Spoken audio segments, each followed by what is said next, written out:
Nah, salah satu pertanyaan yang muncul belakangan ini adalah, benarkah pengangkatan itu akan terjadi? Nah, berikut ini adalah beberapa rumor tentang pengangkatan. Beberapa pendapat, beberapa hal yang belakangan ini yaitu dikumandangkan.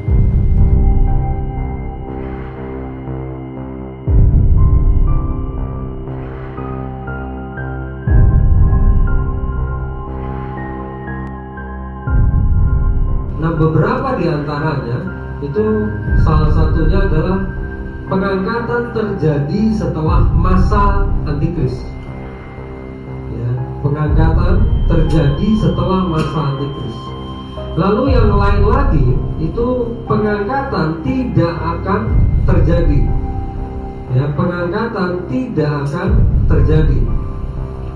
Kalau yang pertama, ya, rumor yang pertama mengatakan pengangkatan itu pasti terjadi, tetapi terjadinya setelah masa antikris. Nah, pendapat yang berhubungan dengan kapan pengangkatan terjadi itu ada tiga, secara garis besar itu ada tiga pengajaran.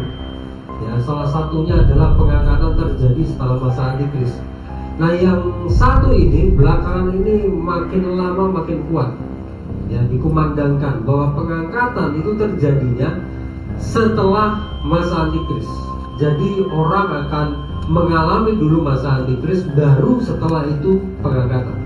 Nah, yang versi ini, yang aliran satu ini belakangan ini makin lama makin kuat suaranya.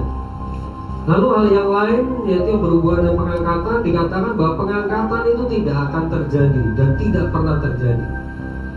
Malah ada satu ahli kitab, saya baca pendapatnya, dia mengatakan bahwa di Alkitab itu tidak ada satupun ayat yang mengatakan bahwa pengangkatan itu akan terjadi. Ada, itu pendapat ahli kitab, ahli Alkitab. Nah, tapi yang pendapat yang kedua ini itu didukung oleh kitab Apokripa. Ya, ada yang mengatakan bahwa pengangkatan tidak akan terjadi. Itu pendapat ini didukung oleh kitab Apokrif. Ya, Apokripa. Bapak Ibu tahu kitab Apokrif itu apa saja? Ada yang bisa tahu? Beberapa kitab Apokrif itu ada di, mungkin dari Katolik, itu di Alkitabnya ada yang disebut kitab Apokripa atau Apokrif. Ya, di antaranya ini kitab Yudit, Tobit, kemudian ada kitab 1 Makabe, kitab 2 Makabe, dan seterusnya. Nah, Bapak Ibu, sebenarnya kitab-kitab ini di antaranya misalnya seperti Makabe itu kitab sejarah sebenarnya.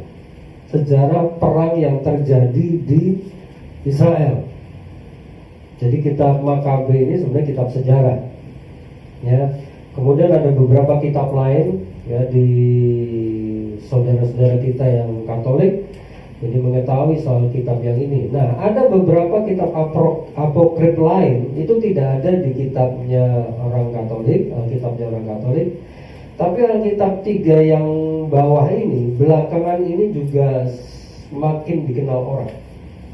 Kitab Yobel, kitab Yasar atau Yatsar, ini kitab di Alkitab kita disebut kitab orang jujur. Kalau Bapak Ibu pernah dengar kitab orang jujur, pernah baca itu di Alkitab, ada disebut tentang kitab Yasar. Kitab Yasar ini kitab orang jujur.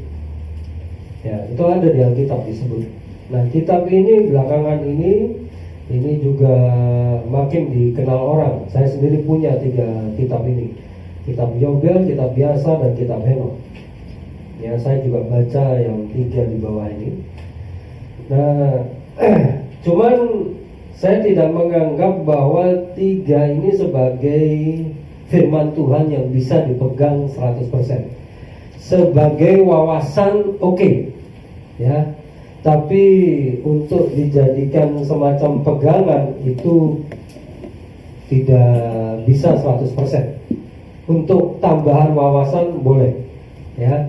Saya sendiri baca ya 3 kitab ini, 3 kitab apokrif ini. Ya. Nah, sebagai contoh kenapa kok nggak bisa dipegang 100%? Karena begini, di dua kitab ini diceritakan soal kematian dari Kain. Ya, jadi Kain itu meninggal bukan secara normal. Jadi di dua kitab ini disebutkan tentang bagaimana Kain, kakak Habil, yang bunuh Habil itu meninggal. Nah, dua-duanya ini meninggalnya dikatakan tidak normal, tapi jenis peristiwanya itu tidak sama. Makanya saya bilang untuk tambahan wawasan boleh, tapi dipegang 100% tidak bisa. Ya, untuk tambahan wawasan boleh.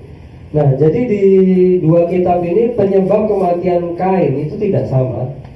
Kesamaannya adalah sama-sama mati, tapi bukan karena penyebab yang normal.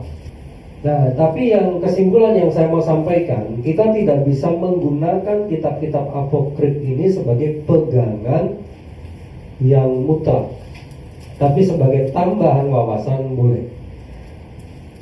Ya, ini yang berhubungan dengan apa yang tadi disampaikan, bahwa pengangkatan tidak akan terjadi didukung oleh kitab apokrif. Ya, itu tidak bisa dipegang 100%.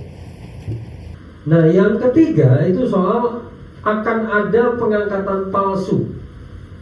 Nah, ini salah satu hal yang belakangan ini dikumandangkan lumayan kuat. Ya, jadi akan ada pengangkatan palsu. Nah, pengangkatan palsu ini itu dikerjakan oleh dua pihak. Yang pertama dilakukan oleh alien. Ini belakangan ini juga satu ini kuat sekali. Kemudian yang satunya pengangkatan palsu itu dikerjakan oleh Bluebeam Project. Nah, kedua hal ini ada perbedaan. Yang dilakukan alien itu terjadi, orang terangkat ke atas, cuman yang mengangkat itu bukan Tuhan, tapi alien. Jadi ada UFO yang akan muncul di angkasa sana, kemudian orang akan ditarik ke atas, dan orang akan mengira bahwa itu pengangkatan. Jadi yang ngangkat bukan Tuhan, tetapi alien. Nah, kemudian Bluebeam Project ini pengangkatannya tidak terjadi, tapi seakan-akan ada pengangkatan. Ya, pengangkatan ini yang Bluebeam Project ini, pengangkatannya tidak terjadi, tapi seakan-akan terjadi pengangkatan. Makanya ini saya golongkan pengangkatan palsu. Ya, pengangkatan palsu kalau ini tidak ada pengangkatan, tidak terjadi pengangkatan secara realitanya, tetapi seperti ada pengangkatan.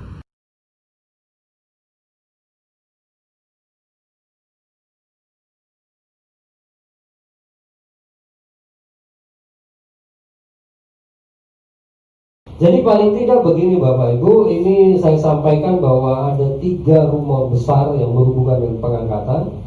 Pertama, pengangkatan terjadi setelah masa antikris. Jadi bagi mereka yang berharap bahwa sebelum masa antikris terjadi pengangkatan, itu dibantah oleh pendapat ini. Mereka dengan kuat mengatakan pengangkatan terjadi setelah masa antikris. Jadi kita tetap akan masuk penderitaan di masa antikris. Lalu yang kedua, pengangkatan tidak akan terjadi didukung oleh kitab apokrif.